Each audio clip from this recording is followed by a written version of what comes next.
Voici Paul. Il a écrit un livre cette année. Et son ami Thomas a envie d'utiliser son livre pour créer un film. S'il ne lui demande pas la permission, c'est considéré comme du vol. Il risque de finir en prison. Pour créer son film, Thomas doit demander l'autorisation à Paul.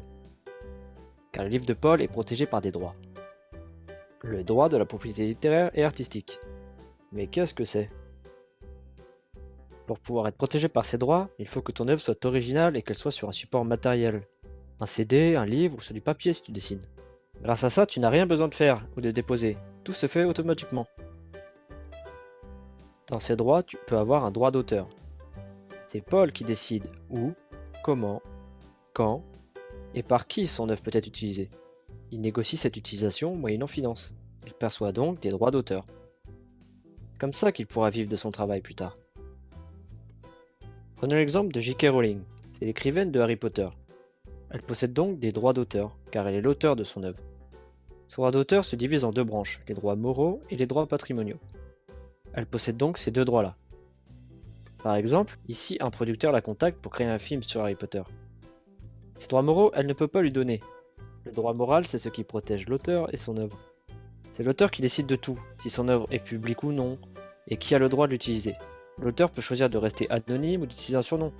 Il peut aussi choisir de s'opposer à toute modification de son œuvre, de lui-même choisir comment elle est modifiée. Il n'a pas besoin de justifier ses choix. C'est lui l'auteur de son œuvre après tout. Les droits patrimoniaux, elle peut lui en donner une partie, comme une permission pour utiliser son œuvre. Pour qu'elle donne ses droits patrimoniaux, il faut qu'il y ait un contrat de cession des droits d'auteur. C'est ce qui décide de l'échange des droits avec une somme d'argent par exemple. Une fois cet échange effectué, il a donc le droit de produire le film Harry Potter. Grâce à ces droits patrimoniaux, le producteur bénéficie de droits de reproduction et de droits de représentation. Le droit de reproduction, c'est comme dans la nature. Se reproduire, c'est faire des petits.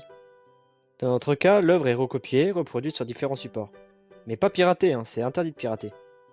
Le droit de représentation, c'est représenter une œuvre, la partager avec des gens. Ça peut se passer dans une salle de cinéma par exemple, ou sur une scène, ou même à la maison quand vous regardez la télé avec votre famille. Revenons à l'histoire de Paul et Thomas. Maintenant que Thomas a les droits de reproduire l'œuvre de Paul, il va avoir besoin d'acteurs pour jouer dans son film. Ces acteurs ne sont pas les créateurs de l'œuvre, donc ils ne perçoivent pas de droits d'auteur. Vous vous rappelez les droits de la propriété littéraire et artistique? Ils se séparent en deux branches, le droit d'auteur et les droits voisins du droit d'auteur. Ici, on dit qu'ils sont protégés par les droits voisins du droit d'auteur. C'est quand tu participes à la création d'une œuvre sans en être l'auteur. Cela te permet de vivre de ton travail toi aussi, car c'est un travail d'être acteur.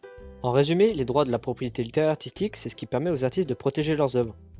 Grâce à ça, tout le monde qui travaille autour de ces œuvres sont protégés par ces droits et peuvent ainsi vivre de leur travail. Salut les collégiens!